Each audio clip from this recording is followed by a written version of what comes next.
What is happening, everybody? Thank you so much for joining me on this beautiful Thursday afternoon, Thursday evening, Thursday breakfast time. Hopefully, you're munching on your Cheerios, sitting back in your car, going to work.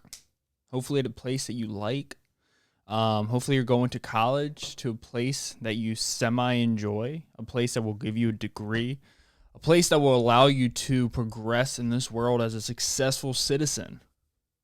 I hope you guys. I hope everyone is having a good week. It's we're off.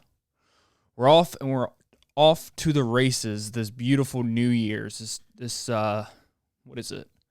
The 28th. It's the 28th of the new year and we are up and running. We are up and running. There's a lot going on. I know in my last podcast I talked about sex trafficking. I'm pretty sure. I think I did. I don't know. Maybe I didn't. I don't think I did actually. And there's a few things I want to talk about. So in this episode, I'm going to try to run over a few things. I'm going to run over business consultants. I'm going to talk about that. I'm going to talk about sex trafficking again because you can't talk about it enough because it happens all the time and nobody ever talks about it. There's a weird noise happening outside. Nobody talks about it. How can no one talk about it? It should be like the number one thing on the news at all times. And I'm going to talk about color World War II documentaries. I think I'm going to get to that. But there could also be a lot of things that pop up between now and the end of the show. First thing I want to mention is I'm on that carnivore keto grind. It's more or less just carnivore or keto. It's not really much of a carnivore because I'm having dairy, milk, cheese, and all that good stuff. So I have bulletproof coffee, which is coffee with... It's a weird noise. I'm going to put on my other headphone just because it's so loud. But it's just coffee with... instead of MCT oil, I'm using butter. So it's almost like a half stick of butter in there, which I know a lot of people are going to tell me how unhealthy that is. And I will say this. I will say, yes, you are right because of the knowledge that you have. But if you just look it up a little bit, if you look up I think Starbucks served it for a while, bulletproof coffee benefits. Alright, so this is from fastcompany.com. Among bulletproof coffee listed benefits, it triggers weight loss by way of ketosis. So it helps you stay in ketosis. A metabolic state triggered by a lack of carbs that kick fat burning into overdrive. It kills pesky cravings, which is huge because it's, coffee. Caffeine is an appetite suppressor. And the butter in it also. And it boosts cognitive functioning, mainlining a shining dose of mental clarity into your foggy morning skull. I drink it every day. Just butter, regular coffee. I have peppermint flavored coffee from the Keurig machine. And then I also added Splenda, which don't do that. I don't think you're supposed to add Splenda. It spikes your insulin levels. But also not an expert, so, whatever. Don't listen to me. So yeah, I got that. A few more things I want to talk about. Yesterday on Wednesday, so over the weekend, a lot of weird things were happening on the market. So companies like AMC, which I don't really know what AMC stands for. AMC Theaters, American Movie Theater. I know. Okay, so the American Movie Theater chain headquarters. We all know that. And what was the other one? ROBINHOod. No. Oh my God. GameStop. Those two companies on the market went bonkers. Like, I'm talking the stocks went up 300%. Pretty much each of them went up 300%. And I wonder if Blockbuster's going to do the same thing. I don't think they're on the market anymore. Yeah, they're not there anymore. Blockbuster still exists as a stock, albeit a penny stock on the counter or on the over-counter market. A single share of the company's liquid assets currently goes for less than a penny. If you're new to the stock market, we highly recommend avoiding penny stocks like the plague. Anyways, so they kind of went berserk. Like the two companies went berserk, and the market didn't know what to do. Like they were so confused. It was really funny watching. It was really funny watching the closing bell on Tuesday. So they called it like the Robinhood Reddit effect, where basically a bunch of people on Reddit were promoting GameStop, saying buy, buy, buy, buy, buy.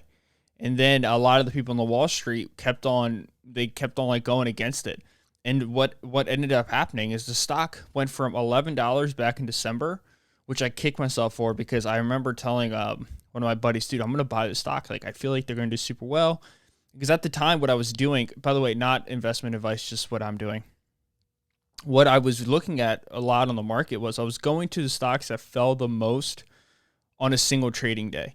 And if they were like below like, $15, something reasonable where I could buy like 10, 15, 20 stocks for, under $500 and just make a quick little profit, I was willing to do it. And GameStop was one of the companies that I almost went with. I didn't go. I almost bought at like $11.50, between $11.50 to $13. Anyway, that stock shot all the way up to like $100.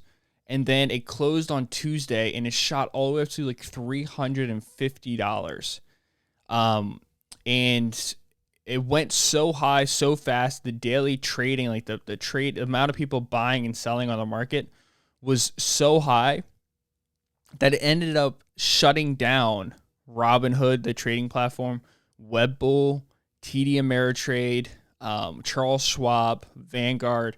Like it started, there was so many people buying and selling, so many people selling to make that quick $100, $200, $300 on the market that it literally shut down these huge trading platforms. It was the weirdest thing in the world, and it makes you just kind of realize just how vulnerable everything is, right? Everything from the banking system to the trading platforms, from the stock market. And it's fascinating to see something so, I'm trying to look for the proper words here, something so, not established, but so, it had, like the market, the stock market has a very, it's got an aura about it where it fancies itself better than the rest. And because of that, rich people make a lot of money because they control literally the stocks. Like if BlackRock decides to sell a butt ton of stocks, the stock will plummet and they will go down. If Warren Buffett decides to do something, the market will go up. Like it allows billionaires to basically manipulate the economy, at least in terms of companies. And it's really fascinating to see. I mean, literally, it was so fun to watch. So, by the way, before I say anything, I don't own any AMC, any GameStop, or any BlackBerry, or any of those companies. I almost bought Smile Direct. I think it's called Smile Direct, just because they were about to blow up on the. I think they might have blown up. I'm not sure on that trend of the Reddit trend.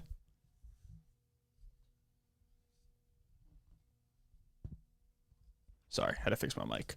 But I didn't do it just because I'm sticking to my strategy, and my strategy is to buy high, very very safe, well-established ETFs, ones that track, well-equipped companies. So basically right now, all I own is QQQJ, which is like a mini QQQ. It tracks the emerging 100 tech companies off the NASDAQ. And then I also own QQQ.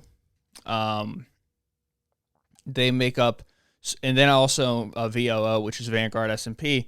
And between the Vanguard S&P and the Invesco QQQ, it makes up about 85% of my portfolio.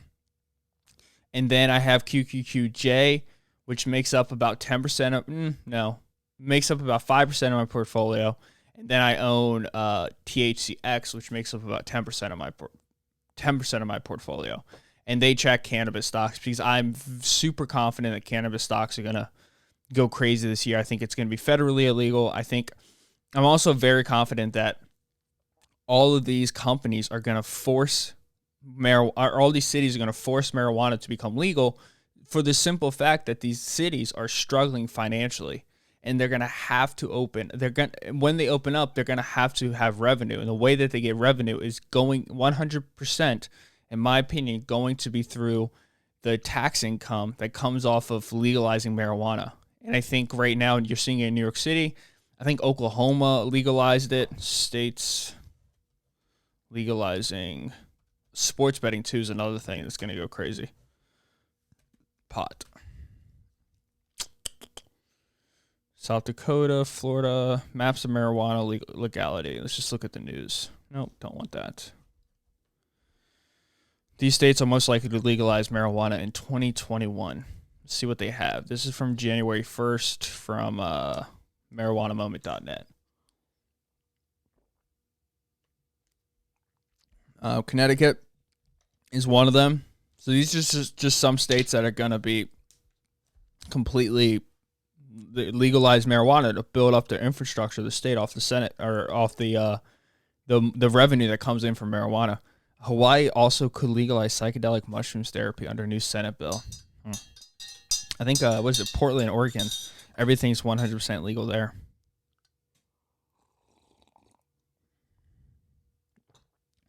That's fascinating. Governor Ned Lamont of Connecticut said that legalizing marijuana in his state will bolster public health amid the COVID-19 outbreak by preventing cannabis tourism to surrounding states. He said officials have, quote, got to think regionally when it comes to how we deal with the pandemic. And I think we have to think regionally when it comes to marijuana as well.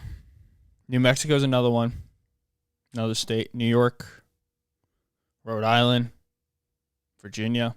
That one's shocking. Virginia is shocking just because the Virginia I know is not the progressive Virginia. So anyways, there's also MJ, which I don't invest in, but that's another major ETF that is on that tracks marijuana stocks. So anyways, there's a lot of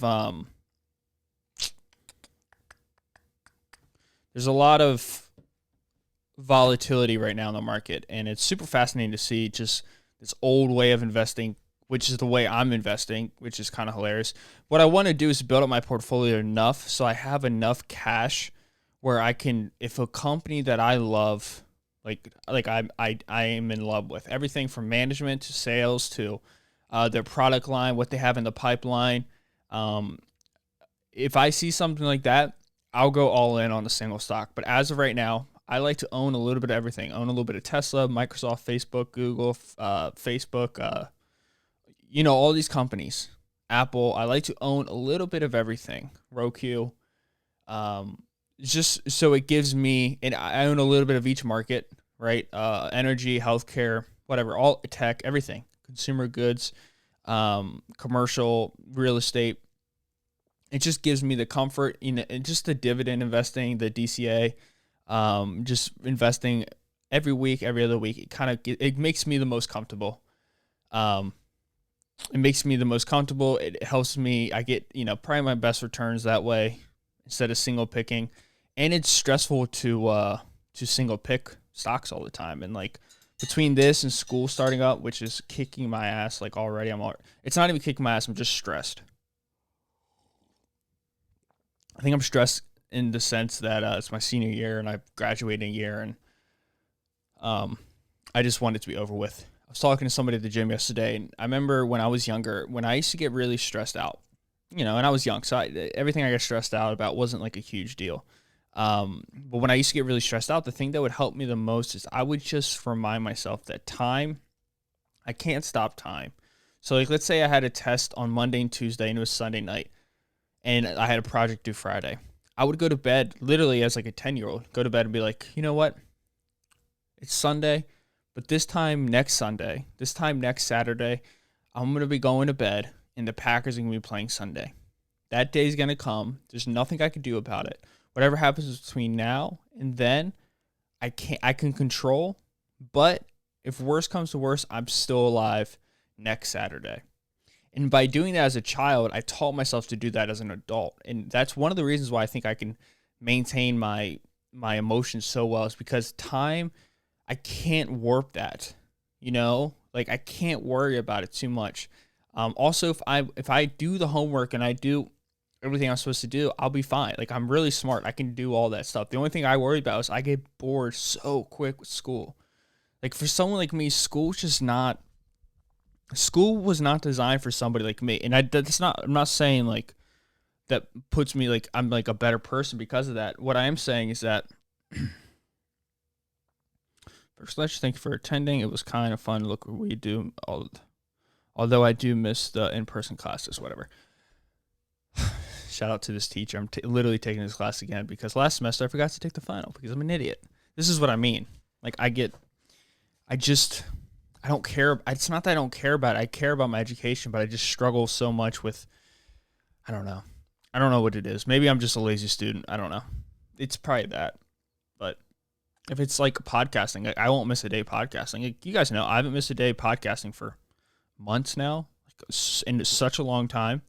I care about it a lot, like investing, like I care about that a lot. Setting up for my future, I care about that a lot. Just a school thing, man. It's always been a challenge for me. I remember being in elementary school, I would get kicked out of class at least once a week, and it would just compound on each other. I had a teacher named Miss Buckley. And if she's listening to this, shout out to you, Miss Buckley. I'm doing exactly what you thought I would end up doing. Sitting in front of a mic, talking to a camera, being an egomaniac. Just kidding, I'm not that. But I do feel very comfortable. My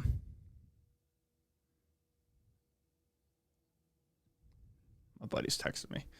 I do feel very comfortable about. I wonder what he said. I can't really look right now. I do feel very comfortable talking, for hours. That's hilarious. We're all trying to figure out what the hell's going on with GameStop.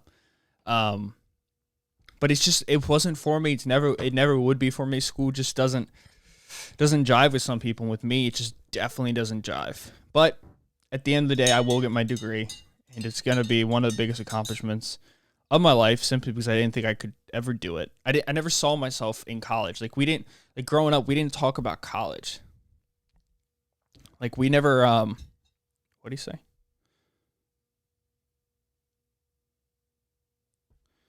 I agree with that. It is grassroots. I agree with that full-heartedly. We never talked about college. Like, our conversations was never like, oh, have you heard about this school and this program? Or have you heard about this new club in high school that accelerates your growth into this Ivy League school or this West Coast college? Or this college has such a cool alumni program, so when you graduate, you can still feel like you're part of a family. Like, that just didn't exist. So in my head, college was never the answer. And I'm not bashing on it. It's just when I graduated high school, I knew I was going to college, but I knew I wasn't graduating from college on time, if ever. And that is a like, if you feel that way, like this is real talk. If you feel that way, if you feel like you're going to college, but if you're honestly sitting down, turn the lights off, looking into a wall, nobody can say anything to you, just you and your own thoughts. You know you're going to college. Do you honestly know that you're going to graduate? Like, do you see yourself walking down the walkway, the school thing, whatever, at the front of the room with all the people clapping you, who throwing the hats up in the sky? Do you honestly see yourself doing that? And do you see yourself doing that and also being a good experience? Like, does it put a smile on your face, that you're graduating? If the answer is no, I don't think it's for you at the time. And there's nothing wrong with that. Like, there's nothing wrong with college not being for you at the time. Like, I was having a conversation with somebody at work, and he was saying, like, yeah, dude, I went to college for 6 years, dropped out. Parents never knew I dropped out. I went back to school 4 years later. So what's that? 10. He's 28. He said, I went back to school 4 years later, graduated 2 years after that. He graduated at 30 years old. His parents never knew. But he knew himself that he was just wasting his time. And I think for me, that's what I was doing. I was just wasting my time. So I'm in it now, and I'm graduating a year. It's just stressful. I'm one of the older kids in I guess in the school. Maybe I'm 24 years old. Most people graduate at 21. So sometimes it's hard to work with. Sometimes you just feel like it's college. You should be treated like an adult, but you're just not. Because I think younger people. I don't know. I think responsibility isn't expected like it should be, in my opinion. I don't know. I'm not going to get into that. But I do keep a little schedule on my laptop because I have to get through this. I mean, I'm spending. I'll be perfectly honest with you guys. I'm spending close to $7,000 for 2 semesters of school. That's really cheap. Like in terms of school, that's super cheap. Like I know people that are spending $30,000 a year. I'm spending $7,000. I'm spending $28,000 in 4 years. If I was still on pace for that, but. Anyways, I digress again.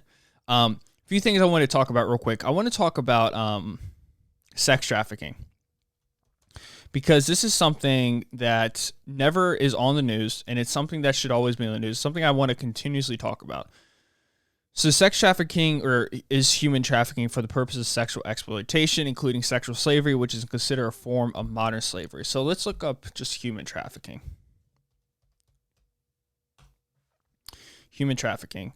So the reason why I bring this up is because a couple of days ago, truckers on road to stopping human trafficking. Scams. Human trafficking. Whoa. Law enforcement warns Super Bowl fans of increased scams, human trafficking. Wow. That's fascinating. Rideshare's drivers. Whoa. Another focus of so many people in town is human trafficking. Attorney General Ashley Moody is teaming up with Uber to train thousands of drivers on spotting warning signs of victims and report them. Signs like fear, anxiousness, paranoia, reluctance to discuss injuries, speaking as if coached, or having someone else speak for them. See, that's fascinating because you're not supposed to profile, right? Like, I think like profiling people is a sign. I don't know. Like I thought there was like a period of time where like profiling people meant that you were like a racist. Or it wasn't a good thing to do. But here, literally, they're telling you to profile, to examine people. And if they look a certain way, they're acting a certain way, report them. Attorney General Ashley Moody said, quote, "I encourage all Floridians and those traveling to our state to familiarize themselves with these signs and report any suspected cases of human trafficking to local law enforcement. There are also human trafficking awareness signs posted throughout Tampa International Airport. At least at last year's Super Bowl, Miami police made 47 arrests, which led to the rescue of 22 victims. Oh my God, dude. There's so many different types of threats that have to be monitored from different levels. Dude, that's insane, man. In Miami, there was 47 arrests, 22 rescued victims. That's what I'm saying. This stuff like doesn't get reported. It needs to be reported. God, I remember that's between BWI and Tampa Bay Airport. I've been to Tampa Bay Airport probably 4 or 5 times, and every time you go, I mean, most airports have the signs everywhere. It's just beware of this, this trafficking or that trafficking. It's so scary to think that, it's happening right now as we speak.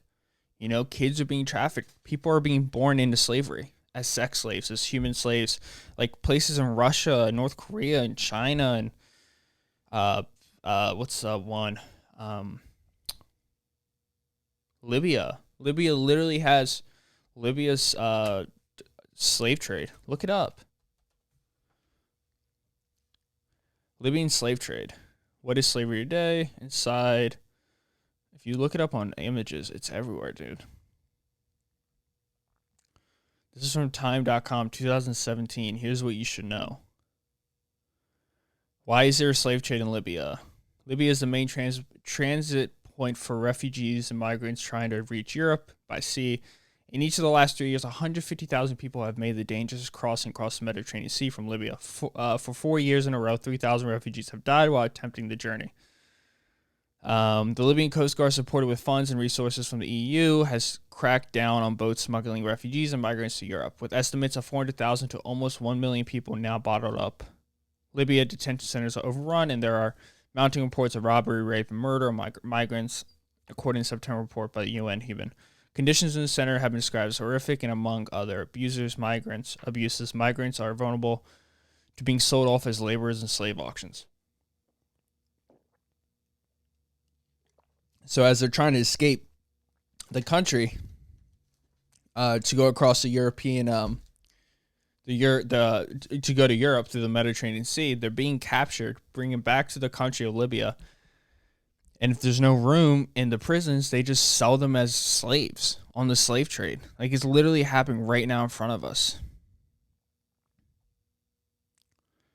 Fueled by the absolute Russian migrants to Libya thinking they can get out of poverty, following a dream that doesn't exist. The IOM in April that it had documented reports of slave markets along the migrant routes in North Korea, tormenting hundreds of young African men bound for Libya.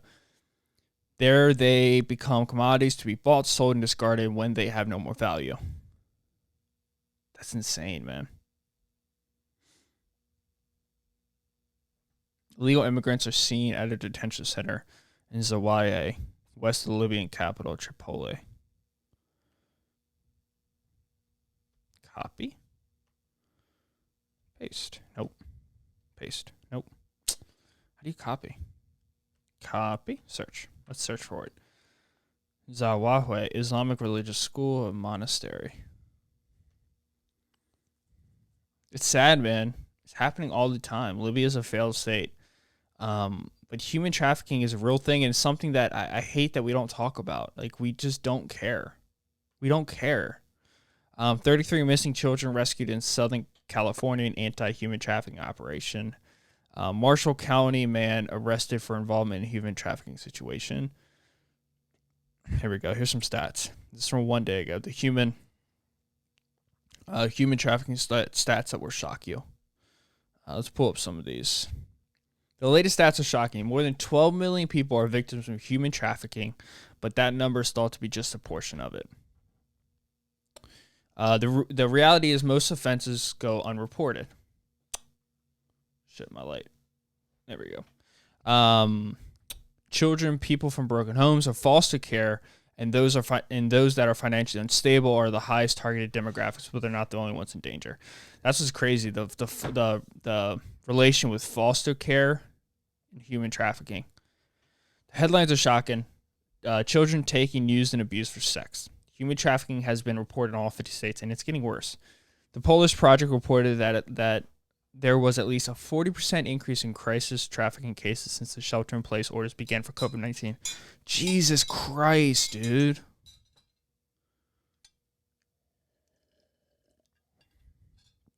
Let me read that again.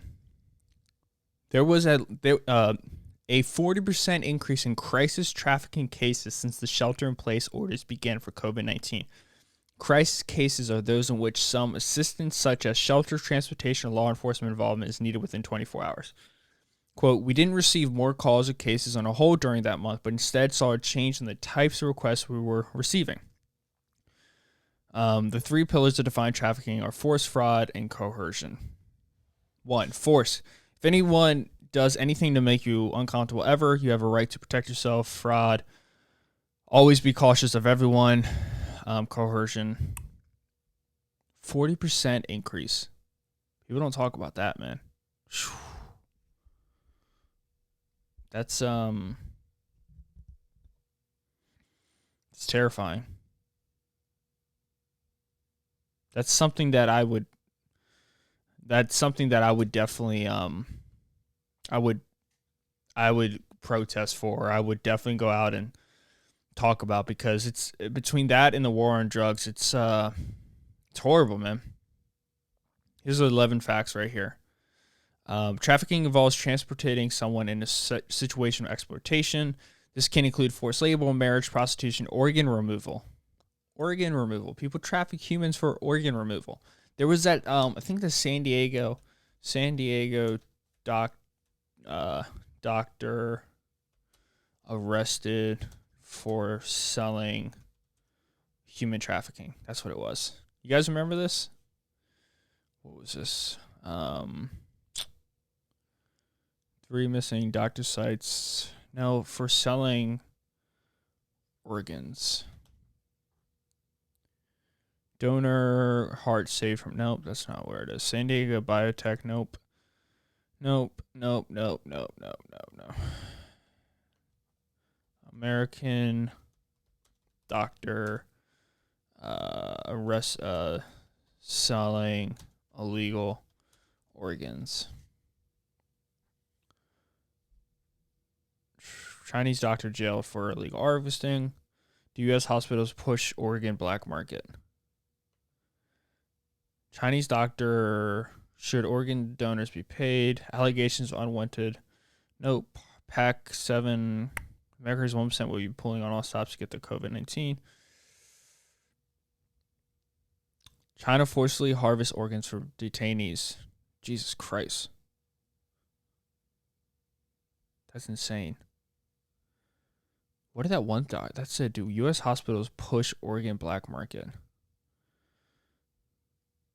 A look the other way attitude at some U.S. hospitals may be fostering a black market trading kidneys. Some hospitals do not inquire very deeply into the sources of organs they transplant because such operations can be highly lucrative, according to some insiders. A single operation can bring in tens of thousands of dollars for a hospital and its doctors, despite guidelines from various groups. Medicare, U.S. transplant centers are mostly free to write their own rules for screening donors to make sure they are not selling their organs. The possibility of organ trafficking is going on in the U.S., and that the surgery took place at hospitals in the country was raised last week with the arrest of Levi Ishak Rosenbaum. A New York man was charged with plotting to buy a kidney from Israeli and sell it to an American patient for $160,000. What's that guy's name? I don't think that's the guy I was looking for, though. Levi is. I don't think you guys care about this, but Brooklyn man pleads guilty in the first ever federal conviction for brokerage illegal kidney transplants for profits. So this looks like only 2.5 years for selling kidneys, buying and selling kidneys. That's crazy. You can't do that. Anyways, that seems like more of like a Chinese thing. This kind of exploitation is known by a few different names: human trafficking, trafficking of persons, and modern slavery, are the ones accepted by the U.S. Department of State. It's estimated that internationally there are between 20 million and 40 million people in modern slavery today. Assessing the full scope of human trafficking is difficult because cases so often go undetected, something the United Nations refers to as a hidden figure of crime.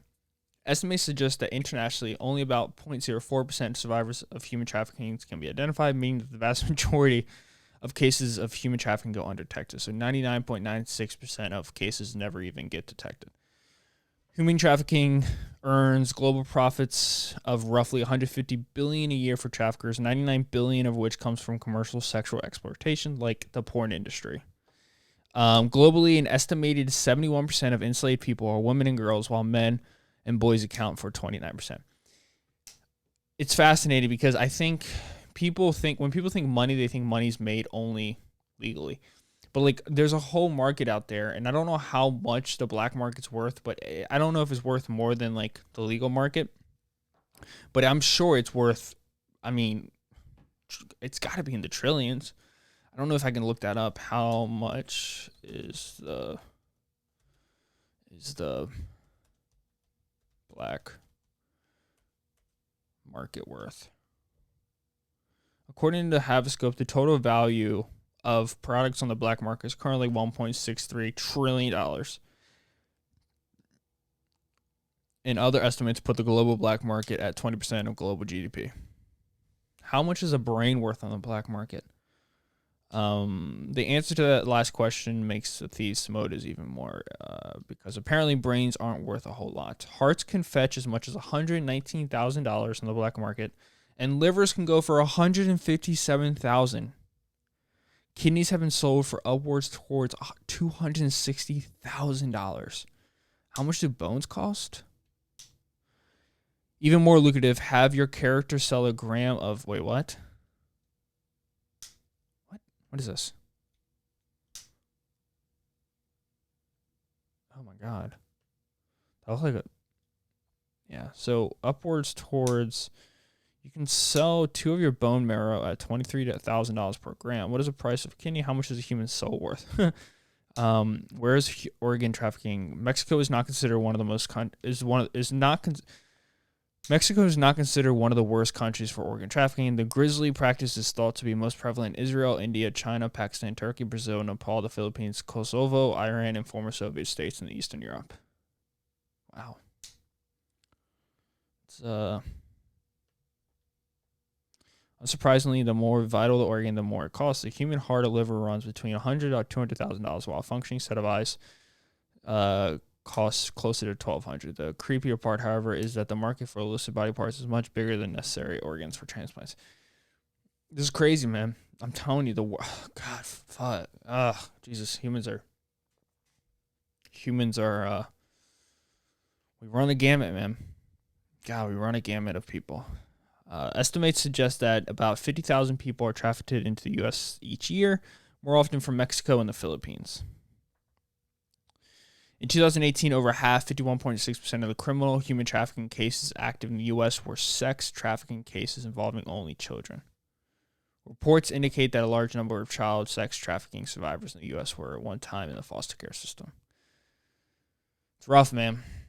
It's rough. Yeah, it's a big issue, man. And it's a big issue that doesn't get that popular, man. Does not get that popular. So I was talking to somebody yesterday, and we were having a conversation. There's a job. It's called a business consultant. Have you guys ever heard what a business consultant is? Business consultant is somebody who provides management consulting to help organizations improve their performance and efficiency. These professionals analyze businesses and create solutions while also helping companies meet their goals. So I was thinking about this. I feel like this is a job that is basically a salesman. And a salesman who just BS's their way through a meeting. Like, it sounds like you go to, like, let's say I own ABC company, and my ABC company, man, we just aren't selling what has, like, we're just not hitting our quota, right? And, it's not for any huge reason, but some guy comes up to us, some girl comes up to us and be like, hey man, just so you know, I run a business consulting firm, and we specialize on companies like you, like an ABC company that sells your B2B business. But you guys sell business to business. I'm an expert on that. I've never really had experience running my own business, but I can go into a business and point out all the flaws, and you can give me $100,000 for it. That's what it sounds like. I didn't know this was a thing. I've always heard business consultant. I never really thought about it, but it seems like the slimiest position possible in the world. Like, being a business consultant, like, you can just set your own prices. You're kind of like some business consulting degrees and careers. What degree do you need to be a business consultant? A bachelor's degree is often the minimum requirement for a business consultant. In many industries, a master's degree is preferred. I just thought that was wild. I felt like that was like it sounds like the suit and tie world of a car salesman. That's what it sounds like. I don't know. It sounds a little sketchy to me. I don't know. I'm also not hating. If you're a business consultant, shout out to you. You found a good job to make money. But that's that. On the real note, I've been feeling not lonely, but I've been feeling kind of disconnected from the world. I'm starting to realize the things that I love the most in my life, I'm not finding that much time for anymore, and it's kind of making me sad. Like, I love running. I love spending time with Taylor, and we're kind of at this point now where it's like, I don't want to spend my whole life working, right? And I find myself sometimes just kind of feeling disconnected from the world, and it's led me to have a lot of weird dreams. Like, I had a dream last night that Governor Hogan, I think he was hit by a bus and he died. That's the governor of Maryland, Governor Larry Hogan, who I have not even a bold prediction anymore. He's definitely going to be running for president in 2024. But I had this weird dream that he got hit by a bus and he died. And it led to people refusing to wear a mask. And I was telling people to put the mask on, and they just didn't care anymore. It just led to straight up anarchy. and it made me wake up, and I was just feeling superly disconnected from the world. I don't know what it is. I think it might be the weather. It might be a stress thing with school starting. I don't know, but if anyone else feels like that's, reach out to me. Like, I want to know if it's just this time of the year, if it's just kind of going around, but I just feel slightly like disconnected from the world. A little bit. I don't know. I could just be in my own head. I probably am just in my own head. That's usually the place I am. Just there. It usually means nothing else besides that. Just me being up there thinking about stuff, but not really ever kind of figuring a lot of things out. But that's it, guys. That's all I really want to talk about today. Not a huge episode. Just checking in with people. I want to see how everyone's doing. I want to make sure everyone's doing well. Shout out to butter in your coffee. Give it a try before you start hating on it. But that's it, guys. That's all I really want to talk about. So I will see you guys in February, the shortest month of the year. I think we're 40-something days before the days start to get longer, which is super nice. But yeah, that's all I got. I don't think I really have too much more to cover. So thank you guys so much for listening. That was episode 162, the Michael Lapp Show. I'll catch you guys in episode 163. Please like, comment, subscribe on YouTube, share, subscribe, follow, do whatever, leave a review. Thank you guys so much for listening. Peace out. See ya. I'll see you guys next Tuesday on February. Happy end of the first month of 2021.